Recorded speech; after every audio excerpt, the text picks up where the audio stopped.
News টুডেতে আপনাদেরকে স্বাগত। আমি দেখে নিচ্ছি এই মুহূর্তের বিশেষ খবর। 2016 সালের প্যানেলের 25,753টি চাকরি বাতিল হয়েছে কলকাতা হাইকোর্টের রায়। সেই রায়কেই চ্যালেঞ্জ করে সুপ্রিম কোর্টে গিয়েছিল এসএসসি। সেই মতো আজ সেই মামলা শুনানি হয়। চাকরি বাতিলের রায় কি স্থগিতাদেশ দিল সুপ্রিম কোর্ট? পরবর্তী শুনানি কবে, এক নজরে দেখে নেব। সম্প্রতি কলকাতা হাইকোর্টের রায় এসএসসির মাধ্যমে নিয়োগ হওয়া 2016 সালের প্যানেলের 25,753টি চাকরি বাতিল হয়েছে। সেই রায়কে চ্যালেঞ্জ করে সুপ্রিম কোর্টে গিয়েছে এসএসসি। সেই মতো সোমবার সেই মামলা শুনানি হয়। তবে আপাতত কলকাতা হাইকোর্টের রায় স্থগিতাদেশ দিল না শীর্ষ আদালত। এই মামলার পরবর্তী শুনানি হবে আগামী সোমবার। এদিকে সুপার নিউমেরিক পোস্ট তৈরি করে মন্ত্রিসভার সদস্যের বিরুদ্ধে তদন্তের নির্দেশ দিয়েছিল কলকাতা হাইকোর্ট। সেই নির্দেশিকায় আজ স্থগিতাদেশ দিল শীর্ষ আদালত। এর আগে কলকাতা হাইকোর্টের তরফে বলা হয়েছিল সুপার নিউমেরিক বা বাড়তি পোস্ট তৈরি তদন্ত করবে সিবিআই। প্রয়োজনে যে কাউকে তদন্তকারীরা ডাকতে পারবে বলেও জানিয়েছিল উচ্চ আদালত। সেই নির্দেশিকায় সোমবার সুপ্রিম কোর্ট স্থগিতাদেশ দেওয়ায় স্বস্তি পেল রাজ্য সরকার। উল্লেখ্য, এর আগে কলকাতা হাইকোর্টের রায় বলা হয়েছিল যোগ্য চাকরি প্রাপকদের চিহ্নিত করতে পারেনি এসএসসি, তাই সবার চাকরি বাতিল করতে বাধ্য হয়েছে আদালত। এদিন অবশ্য সুপ্রিম কোর্টে এসএসসির আইনজীবী বলেন 8,000 জনের নিয়োগ বেআইনিভাবে হলেও 23,000 চাকরি কেন বাতিল করা হলো? তবে তার সেই সওয়ালের পাল্টা সওয়াল করেন প্রধান বিচারপতি ডিওয়াই চন্দ্রচূড়। তিনি বলেন প্যানেলের বাইরে নিয়োগ করা হয়েছে, এটা সম্পূর্ণ জালিয়াতি, বেআইনিভাবে নিয়োগ করা হয়েছে। এমন অভিযোগ জানার পরেও কিভাবে সুপার নিউমেরিক পোস্টের অনুমোদন দিল মন্ত্রিসভা? কেন সুপার নিউমেরিক পোস্ট তৈরি করা হলো? উল্লেখ্য, কলকাতা হাইকোর্টের চাকরি বাতিলের রায়ের বিরুদ্ধে সুপ্রিম কোর্টে স্পেশাল লিভ পিটিশন দাখিল করেছে এসএসসি। তারপর সিদ্ধার্থ মজুমদার দাবি করেছিলেন যোগ্য এবং অযোগ্যদের তালিকায় কলকাতা হাইকোর্টে জমা দেওয়া হয়েছিল এসএসসির তরফে। গত 13 ডিসেম্বর হলফনামা জমা দেওয়া হয়, তাতে আদালত সন্তুষ্ট না হওয়ায় আবার 18 তারিখ হলফনামা জমা দেওয়া হয়। তবে সম্প্রতি তিনি স্বীকার করে নেন কারা যোগ্য কারা অযোগ্য সেটা বলা এসএসসির পক্ষে সম্ভব নয়। তবে সোমবারের শুনানিতে এসএসসির তরফে শীর্ষ আদালতে বলা হয় যোগ্য অযোগ্যদের আলাদা করতে তারা প্রস্তুত। প্রসঙ্গত, গত 22 এপ্রিল বিচারপতি দেবাংশু বসাক ও বিচারপতি মোহাম্মদ শাবির রশিদের ডিভিশন বেঞ্চ রায়দান করে বলে 2016 সালে গ্রুপ সি, গ্রুপ ডি, নবম দ্বাদশে নিয়োগ পাওয়া এসএসসি চাকরি প্রাপকদের সবার চাকরি বাতিল হবে। পর্যবেক্ষণে উচ্চ আদালত বলে মেয়াদ উত্তীর্ণ প্যানেলে যারা চাকরি পেয়েছেন তাদের চাকরি বৈধ হতে পারে না। অন্যদিকে চাকরিহারাদের 4 সপ্তাহের মধ্যে সব বেতন ফেরত দেওয়ার নির্দেশ দিয়েছে কলকাতা হাইকোর্ট। প্রাপ্ত বেতনের উপর 12% হারে সুদ দিতে হবে চাকরিহারাদের। এর জন্য চাকরিহারাদের 4 সপ্তাহ সময় দিয়েছে কলকাতা হাইকোর্ট। এই টাকা জেলা শাসকের কাছে জমা করতে হবে তাদের। পরে জেলা শাসক পরবর্তী 2 সপ্তাহের মধ্যে ওই টাকা হাইকোর্টে জমা দেবেন। পরে 24 এপ্রিল হাইকোর্টের ডিভিশন বেঞ্চের সেই রায়কে চ্যালেঞ্জ জানিয়ে সুপ্রিম কোর্টের দ্বারস্থ হয়েছিল school service commission. High News Network. বিনা পয়সায় আমরা দিচ্ছি রেশন, আর তুমি বিনা পয়সায় দিচ্ছ ভাষণ। সোমবার জঙ্গিপুরের খড়গ্রামের স্বভাব থেকে দৈনন্দিন জিনিসের মূল্য বৃদ্ধি নিয়ে সরব হলেন তৃণমূল নেত্রী মমতা বন্দ্যোপাধ্যায়। আজকেই তো দেখতে পাচ্ছেন জিনিসপত্রের দাম কত বেড়েছে। কই মোদি বাবু, আপনার মুখে তো একটাও কথা নেই। আপনি আমাকে 5 বারের জায়গায় 50 বার গালাগালি দিন, আমার গায়ে ফোসকা পড়বে না। কিন্তু আপনাকে বলতে হবে 15 লাখ টাকা করে পরিবার প্রতি দেবেন বলেছিলেন, কেন দেননি? দ্বিতীয় বলতে হবে বেকারদের 2 কোটি ছেলে মেয়েদের চাকরি দেবেন বলেছিলেন, কেন দেননি? বলুন, কেন জিনিসের দাম বাড়ছে? আপনাকে বলতে হবে। কেন কৃষকরা ন্যূনতম সাহায্য পাচ্ছে না, মিনিমাম সাপোর্ট প্রাইস? আপনাকে বলতে হবে। কেন আজকে ক্যান্সার ডিজিজ, ক্যান্সার রোগের ওষুধ, ব্লাড সুগারের ওষুধ, ব্লাড প্রেশারের ওষুধ সহ কোলেস্টেরলের ওষুধ যেগুলো লোকে রোজ খায়, তার দাম কত বাড়িয়ে দিয়েছে আপনারা জানেন? গ্যাসের দাম কত? বলুন, কেন ভোট দেবো? বিনা পয়সায় আমরা দিচ্ছি রেশন, আর তুমি বিনা পয়সায় দিচ্ছ ভাষণ। গ্যাসের দাম 1000 টাকার বেশি। আমরা বলি বিজেপিকে ওহে নন্দলাল, বাহবা নন্দলাল।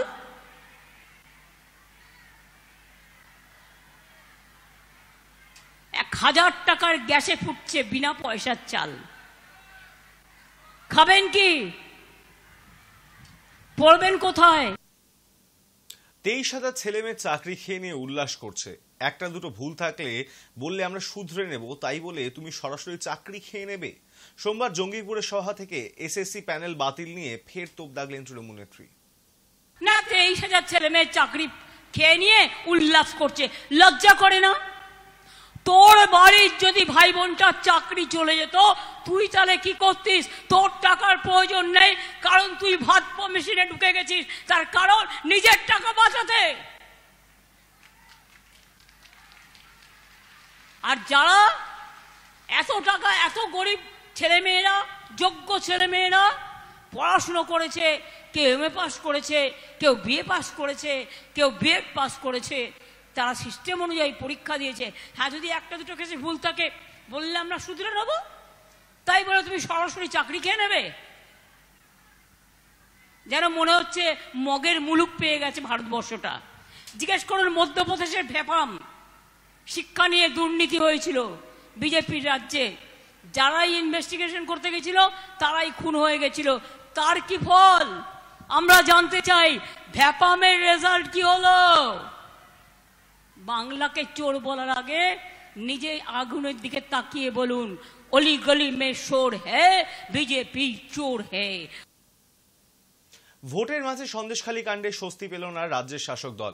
রাজ্যের দায়ের করা মামলার শুনানি আপাতত স্থগিত রেখেছে শীর্ষ আদালত। ফের জুলাইতে এই মামলার শুনানি হবে বলে জানিয়েছে সুপ্রিম কোর্টের ডিভিশন বেঞ্চ।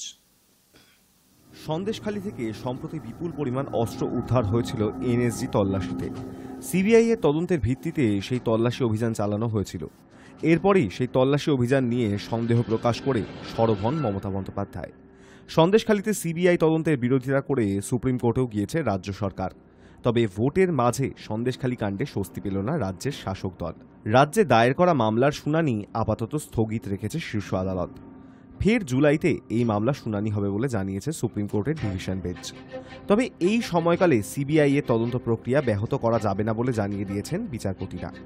এই আবহে ভোটের সময় সন্দেশখালী তদন্তের ভার সিবিআই এর কাঁধেই থাকছে। ভোটের ফল প্রকাশের প্রায় 1 মাস পর এই মামলার শুনানি ফের হবে। দুই বিচারপতির বেঞ্চ এও স্পষ্ট করে দেন, সুপ্রিম কোর্টে মামলা বিচারাধীন আছে বলে হাইকোর্টে চলতে থাকা মামলায় কোনো বাধা দেওয়া যাবে না। উল্লেখ্য, সোমবার মামলার শুনানি চলাকালীন রাজ্য সরকারের তরফের আইনজীবী অভিষেক মনু সিংভি শীর্ষ আদালতে দাবি করেন, এই মামলা সংক্রান্ত বেশ কিছু গুরুত্বপূর্ণ তথ্য এবং নথি রাজ্যের হাতে এসেছে। সেই তথ্য আদালতে পেশ করার জন্য 2 থেকে 3 সপ্তাহের জন্য সময় চেয়েছিলেন তিনি। সেই সময়কালের জন্য মামলা মুলতুবি রাখার প্রস্তাব দেন অভিষেক মনু সিংভি। এই আবহে বিচারপতি বি.আর. গাভাই, বিচারপতি সন্দীপ মেহরার ডিভিশন বেঞ্চ মামলার শুনানি প্রায় 2 মাস পিছিয়ে দেন। এরই সঙ্গে সুপ্রিম কোর্ট পর্যবেক্ষণ করে, এই মামলায় মহিলাদের ওপর নির্যাতন, জমি জবরদখল করার মতন গুরুতর অভিযোগ রয়েছে। তাই সুপ্রিম কোর্টে মামলা বিচারাধীন থাকার জেরে তদন্ত প্রক্রিয়া ব্যাহত করা যাবে না, তা যেমন চলছিল চলবে। উল্লেখ্য, শুক্রবার সকালেই সন্দেশখালীতে আবার হানা দিয়েছিল সিবিআই। সেদিন শাহজাহান শেখের ঘনিষ্ঠ হিসেবে পরিচিত সরবেরিয়ার এক স্থানীয় নেতার বাড়ি থেকে উদ্ধার হয় বিপুল পরিমাণ অস্ত্র। সেই ঘটনায় এনএসজি বিশেষ রোবটের সাহায্যে তল্লাশি অভিযান চালিয়েছিল। আর সেই তল্লাশির কয়েক ঘন্টা যেতে না যেতেই বিজেপির বিরুদ্ধে ষড়যন্ত্রের অভিযোগ তুলে নির্বাচন কমিশনের দ্বারস্থ হয় তৃণমূল কংগ্রেস। কমিশনকে লেখা চিঠিতে ঘাসফুল শিবিরের অভিযোগ, সিবিআই এবং এনএসজির সঙ্গে বিজেপি ষড়যন্ত্র করেছে। ঘাসফুল শিবিরের দাবি, নির্বাচনের সময় দলের ভাবমূর্তি নষ্ট করতেই এই তল্লাশি অভিযান চালানো হয়েছিল। চিঠিতে এও লেখা হয়, তল্লাশি এবং বাজেয়াপ্ত প্রক্রিয়ার সময় এই অস্ত্রগুলি সত্যি উদ্ধার করা হয়েছিল কিনা বা সেগুলি সিবিআই বা এনএসজি গোপনে রেখেছিল কিনা তা নিশ্চিতভাবে জানার কোনো উপায় নেই। পরে মমতার গলাতেও একই সুর শোনা গিয়েছিল। তবে এইসবের মাঝে শীর্ষ আদালত জানিয়ে দিল, সন্দেশখালীতে আপাতত তদন্ত চালিয়ে যাবে সিবিআই। High News network. সন্দেশখালীর শাহজাহান শেখকে সোমবার কলকাতার নগর দায়রা আদালতে হাজির করানো হয়েছে। আদালতে ঢোকার মুখে সন্দেশখালীর অস্ত্র উদ্ধার নিয়ে তাকে প্রশ্ন করা হয়। শুনেও যেন শুনলেন না শাহজাহান। সন্দেশখালীতে তাঁর ডেরা থেকে উদ্ধার করা হয়েছে অস্ত্র। তার নামে অস্ত্র কেনার রসিদও হাতে পেয়েছে সিবিআই। এনএসজিকে ডেকে ক্যালিবার যন্ত্র দিয়ে তন্ন তন্ন করে খোঁজা হয়েছে বোমা। বাংলার রাজনীতি যখন সেই খবরে আলোড়িত, তখন সেই প্রশ্ন শুনেও যেন শুনতে পেলেন না শেখ শাহজাহান। সন্দেশখালীর পর্বের কেন্দ্রীয় চরিত্র তিনি। শাহজাহান বর্তমানে বিচার বিভাগীয় হেফাজতে রয়েছেন। সোমবার কলকাতার নগর দায়রা আদালতে হাজির করানো হয় তাঁকে। আদালতে ঢোকার মুখে সাংবাদিকেরা শাহজাহানকে সন্দেশখালীর অস্ত্র উদ্ধারের সাম্প্রতিক ঘটনা প্রবাহ নিয়ে প্রশ্ন করেন। কিন্তু কিন্তু সেই প্রশ্নে কোনো প্রতিক্রিয়া দেননি সন্দেশখালীর বেতাজ বাদশা। সম্পূর্ণ নীরব থেকেছেন, চুপচাপ গাড়ি থেকে নেমে আদালতে ঢুকেছেন। শাহজাহানের সঙ্গে সোমবার আদালতে হাজির করানো হয়েছে তার ভাই আলমগীরকে। সেই সঙ্গে সন্দেশখালীর ঘটনায় ধৃত তথা শাহজাহানের ঘনিষ্ঠ সঙ্গী দিদার মোল্লা এবং শিবপ্রসাদ হাজরাকেও আদালতে হাজির করানো হয়। সকলেই বিচার বিভাগীয় হেফাজতে রয়েছেন। সোমবার সন্দেশখালীর অস্ত্র উদ্ধার নিয়ে সংবাদ মাধ্যমের প্রশ্ন এড়িয়ে আদালতে ঢোকার মুখে হোঁচট খেয়েছে শাহজাহান। গাড়ি থেকে নেমে কয়েকটা সিঁড়ি পেরিয়েই ছোট দরজা মাথা নিচু করে সেখান থেকে আদালতে ঢোকার পথ দেখা যায়। শাহজাহান সেই ছোট দরজা দিয়ে ঢোকার পথে হোঁচট খেয়ে সামনের দিকে ঝুঁকে পড়েছেন। তারপর অবশ্য তিনি সামলে নেন। শুক্রবার সন্দেশখালীর তল্লাশি অভিযানে গিয়েছিল সিবিআই। শাহজাহানের এক ঘনিষ্ঠের আত্মীয় আবু তালেব মোল্লার বাড়িতে তল্লাশি চালিয়ে উদ্ধার করা হয় বেশ কিছু অস্ত্রশস্ত্র। অস্ত্র পেয়ে এনএসজিকে খবর দেয় সিবিআই। তারা ক্যালিবার যন্ত্র দিয়ে দিনভর বোমার খোঁজে তল্লাশি চালায় সন্দেশখালীতে। বেশ কিছু বন্দুক, কার্তুজ এবং একাধিক রসিদ পায় সিবিআই। সেই রসিদে শাহজাহানের নাম ছিল। কলকাতার দোকান থেকে সেই কার্তুজ কেনা হয়েছিল বলে জানতে পারে সিবিআই। সেই বিষয়ে বিশদে তদন্ত চলছে। আপাতত সন্দেশখালীতে সিবিআই এর এই অস্ত্র উদ্ধার অভিযান নিয়ে মুখে কুলুপ শাহজাহানের। High News network. রেজিনগরের পর বেলডাঙ্গা। গত 24 ঘন্টায় বহরমপুর লোকসভা কেন্দ্রের 2টি জায়গায় বিস্ফোরণ। হঠাৎ বিস্ফোরণে কেঁপে উঠল বেলডাঙ্গা 1 নম্বর ব্লকের ভাবতা 2 নম্বর গ্রাম পঞ্চায়েতের ঝুনকা শান্তলা। সোমবার সকাল 8:30 নাগাদ বেলডাঙ্গায় একটি পরিত্যক্ত জায়গায় বিস্ফোরণ হয়। বিস্ফোরণের তীব্রতায় পাশেই একটি বাড়ির টালির চালের একাংশ ভেঙে পড়ে। এলাকায় ছড়িয়ে ছিটিয়ে পড়ে রয়েছে বোমের টুকরো।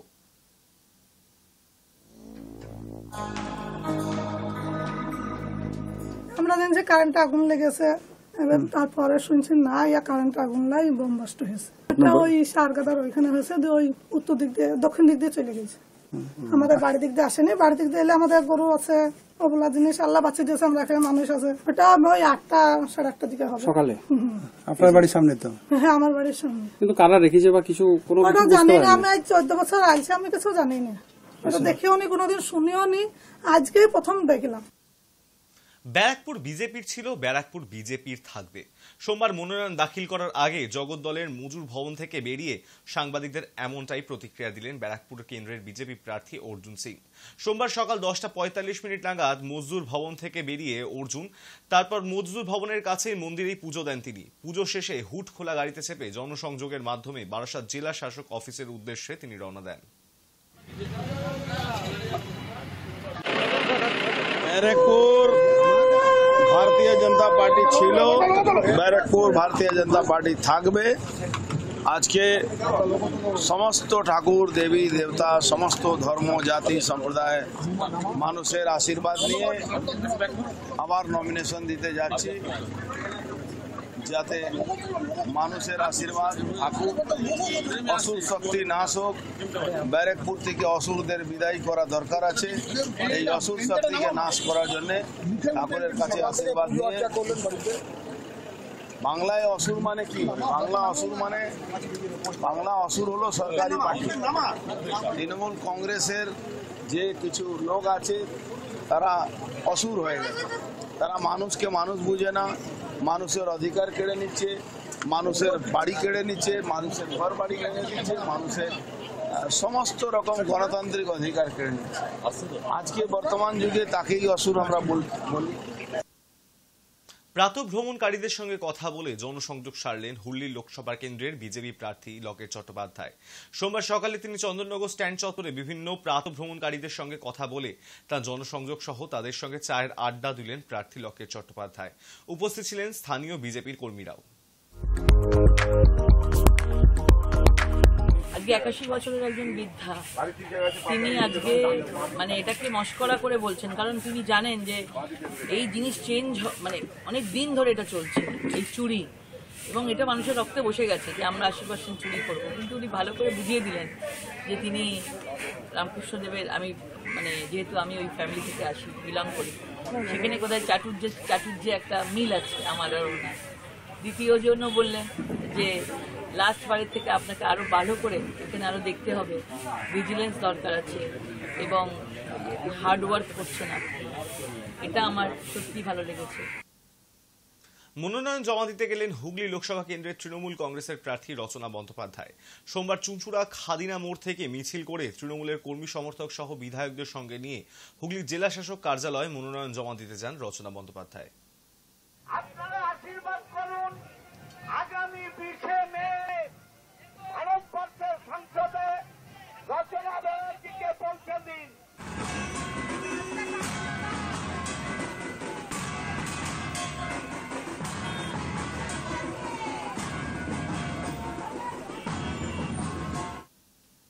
হুগলি লোকসভায় তৃণমূল প্রার্থী অভিনেত্রী রচনা বন্দ্যোপাধ্যায়ের আলগা মন্তব্যে রাশ টানতে হুগলিতে তাঁর সঙ্গে সর্বক্ষণের প্রতিনিধি দল রাখার সিদ্ধান্ত নিয়েছে তৃণমূলের শীর্ষ নেতৃত্ব।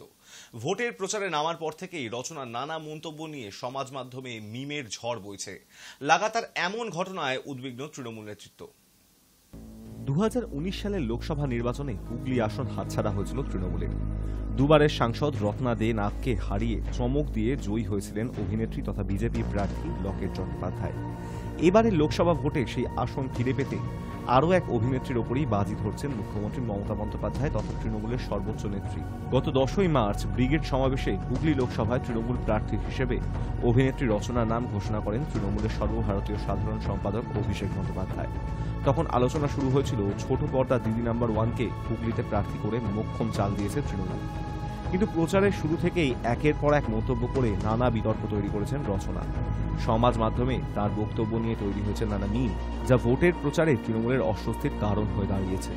ভাবনা চিন্তা করে তাই রচনার বক্তব্যে রাশ টানতে হুগলি লোকসভা কেন্দ্রে একটি প্রতিনিধি দল পাঠানোর সিদ্ধান্ত নিয়েছে তৃণমূলের শীর্ষ নেতৃত্ব, যারা ভোটের প্রচারে রচনার সঙ্গে থেকে কি বলবেন, কেন বলবেন এর পাঠ দেবে রচনাকে। আগামী 20 মে হুগলি লোকসভায় নির্বাচন। চলতি সপ্তাহেই ওই প্রতিনিধি দল কলকাতা থেকে হুগলি যাবে। হুগলি লোকসভায় ভোটের প্রচার শেষ হচ্ছে 18 তারিখ সন্ধ্যায়। সেই সময় পর্যন্ত প্রচারে রচনার সর্বক্ষণের সঙ্গী হবেন তারা। কোন প্রচারে কি বলতে হবে, কোন কোন বিষয় নিয়ে কথা বলতে হবে, কোন কোন বিষয় নিয়ে মন্তব্য করা যাবে না ইত্যাদি বিষয় ছাড়াও লোকসভার প্রার্থীকে কি কি সতর্কতা নিতে হবে সেই বিষয়েও রচনাকে পরামর্শ দেবেন তারা। এমনকি তার মন্তব্য নিয়ে সমাজ মাধ্যমে কোনো সমালোচনা তৈরি হলে রচনা কিভাবে তার মোকাবিলা করবেন তা নিয়েও পরামর্শ দেবে ওই প্রতিনিধি দল। বিতর্কের সূচনা রচনার প্রচারের প্রথম দিন থেকেই। হুগলি লোকসভার বিভিন্ন কারখানা থেকে নির্গত ধোঁয়ায় আকাশ কালো হয়ে যেতে দেখেছেন তিনি। রচনার এমন মন্তব্য নিয়ে সমালোচনা এবং আলোচনা শুরু হয়। সেই বক্তব্য নিয়ে মিম তৈরি করা হতে থাকে। তার জবাব দিতে নিজেই ইনস্টাগ্রাম অ্যাকাউন্টে একটি ভিডিও শেয়ার করেছেন রচনা। দূরবর্তী চিমনি দিয়ে ধোঁয়া বেরোনো দেখিয়ে নিজের মন্তব্যের পাশে দাঁড়িয়েছিলেন তিনি। পরে জানা যায় সেই ধোঁয়া বার হচ্ছিল একটি রাইস মিল থেকে।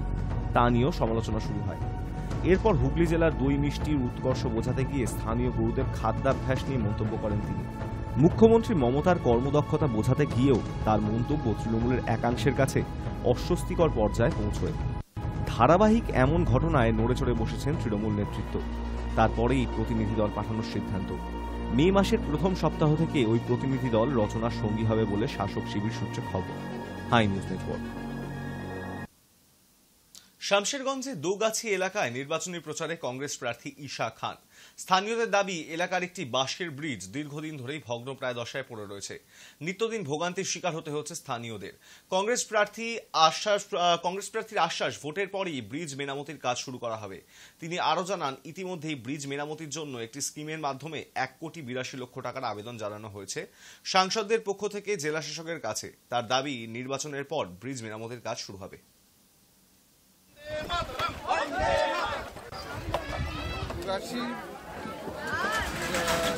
এর মধ্যে একটা জায়গাতে শঙ্করগড়, এখানে একটা দাবি আছে দীর্ঘদিন এখানকার লোকাল পাবলিকের, লোকাল মানুষের একটা ব্রিজের জন্য, একটা কংক্রিট 7 ব্রিজ জন্য একটা দাবি। এখানে যে ব্রিজ আছে ওটা বাঁশের, ওটা সেফটি নাই, ওটার জন্য অনেক দিন মানুষের দাবি। আর আমাদের সাংসদ ডালবাবু উনি জমা দিয়েছেন একটা স্কিম 1,82,00,000 টাকার উনি একটা জমা দিয়েছেন। আর পার্ট উনি দিবেন টাকা। আর ফার্স্ট পার্টের টাকা অলরেডি উনি জমা দিয়েছেন। এখানে ডিএম অফিসে স্ট্যাম্প আছে ডালবাবুর চিঠির উপরে। 50 লক্ষ হচ্ছে ফার্স্ট ফেজ, ওটা নিয়ে কাজ আরম্ভ হবে। কেশপুরে নির্বাচনী প্রচারে ঘাটালের বিজেপি প্রার্থী হিরণ চট্টোপাধ্যায় প্রচারে বেরিয়ে এক কৃষকের সঙ্গে কাঁধে তার ধান বাঁক নিয়ে সাহায্যের হাত বাড়িয়ে দিলেন হিরণ। কয়েকদিন আগেই প্রচারে বেরিয়ে তাকে মাঠে ধান কাটতেও দেখা যায়।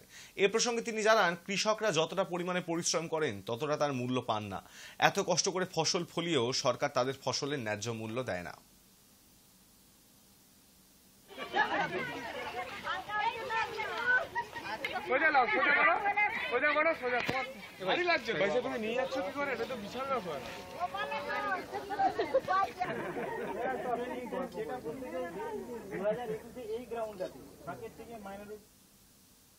কল আছে, জল নেই। পানীয় জলের দাবিতে পঞ্চায়েতের সামনে পথ অবরোধ করে বিক্ষোভ দেখালো স্থানীয় বাসিন্দারা। নদিয়ার কৃষ্ণনগরের দোগাছি পঞ্চায়েতের বিস্তীর্ণ এলাকায় জল না থাকার কারণে সমস্যায় পড়েছে এলাকার সাধারণ মানুষ। তাই এবার হাতে বালতি এবং প্ল্যাকার্ড নিয়ে বিক্ষোভ দেখাতে শুরু করলেন স্থানীয় বাসিন্দারা। জলের দাবিতে দীর্ঘ 2 ঘন্টা পথ অবরোধ করে বিক্ষোভ দেখানো হয়। তাদের দাবি, দীর্ঘ 3 বছর ধরে এলাকায় পাইপলাইন বসলেও জল এখনো পর্যন্ত এসে পৌঁছয়নি। তাই বাড়ি বাড়ি জল পৌঁছানোর দাবিতে তাদের এই পথ অবরোধ। পরবর্তীতে পঞ্চায়েতের আশ্বাসতায় বিক্ষোভ তুলে নেয় এলাকাবাসীরা। আমরা টাইম কলের যে বাড়িতে বাড়িতে জল প্রকল্পের মাধ্যমে সরকার পাইপ লাইন দিয়ে জলের কলের ব্যবস্থা করেছে। 3 বছর অতিক্রান্ত হয়েছে, কল আছে, জল পড়ে না। মূলত সেই জলটা নিয়মিতকরণের দাবিতে আমাদের লড়াই। রাস্তা অবরোধ 2 ঘন্টা পার হয়ে গেছে, এখনো প্রশাসনিকভাবে কোনো আমরা আশ্বাস পাইনি। অবরোধ চলবে। আমরা অবরোধ করে স্থানীয় প্রশাসনের কানে আওয়াজটাকে পৌঁছাতে চাই এবং আপনারা সংবাদ মাধ্যম তাদের মাধ্যম দিয়ে প্রশাসনের সর্বস্তরে খবরটা পৌঁছাক, এই গ্রামের মানুষের এই বিষয়টা সুরা হোক। এই জন্যে আমরা অবরোধে আছি। পরিকল্পনার অভাব, তদারকির অভাব, প্রশাসনিকভাবে ব্যবস্থা করব এটাই। পঞ্চায়েতে ট্যাক্স বাড়িয়ে দেওয়া হয়েছে, কিন্তু জল সংক্রান্ত বিষয়ে কোনো হেলদোল নেই। আগামী 5 দিন দক্ষিণবঙ্গে কোথাও কোনো বৃষ্টিপাতের সম্ভাবনা নেই। তার সাথে দক্ষিণবঙ্গের অধিকাংশ জায়গায় হিটওয়েভের সতর্কতা রয়েছে। উত্তরবঙ্গেরও বেশ কয়েকটি জেলাতে হিটওয়েভের সতর্কতা রয়েছে এবং সেই সঙ্গে কোথাও কোথাও বৃষ্টিপাতের সম্ভাবনা রয়েছে। দক্ষিণবঙ্গের উপকূলের জেলা সোমবার থেকেই শুরু হবে, 2 তারিখ পর্যন্ত এই হিটওয়েভ চলবে। আজ থেকে শুরু করে আজকে হচ্ছে 29 তারিখ, 29, 30, 1, 2 এই 4 দিনই আপনার দক্ষিণ এবং উত্তর 24 পরগনাতে হিট ওয়েভের সতর্কতা আছে এবং কমলা রঙের সতর্কতা দেওয়া হয়েছে। হ্যাঁ, এবং পঞ্চম দিন অর্থাৎ 3 তারিখে, 3 তারিখে হিট ওয়েভ আছে, কিন্তু সেটা হচ্ছে আপনার হলুদ সতর্কতা আছে। এরপরে কোস্টাল ডিস্ট্রিক্টের আর একটা বাকি থাকলো, সেটা হচ্ছে ইস্ট মেদিনীপুর। ইস্ট মেদিনীপুরে আপনার আজ, কাল, পরশু এই 3 দিনই কিন্তু হিট ওয়েভ থেকে এবং সিভিয়ার হিট ওয়েভের সতর্কতা আছে এবং রেড সতর্কতা দেওয়া হয়েছে। এবং চতুর্থ এবং পঞ্চম দিনে আজ থেকে শুরু করলে তার মানে আপনার 2 এবং 3 তারিখে আপনার অরেঞ্জ সতর্কবার্তা দেওয়া হয়েছে হিট ওয়েভ এবং সিভিয়ার হিট ওয়েভে। 5ই মেতে যে রেনফলের সম্ভাবনাটা আছে সেটা কিন্তু উত্তরের দিকে, মানে কোস্টের, এটা কিন্তু পূর্বর দিকে এবং কোস্টের দিকে। নিউজ টুডে এখন এই পর্যন্তই। দেখতে থাকুন হাই নিউজ, নির্ভীক, নিরপেক্ষ।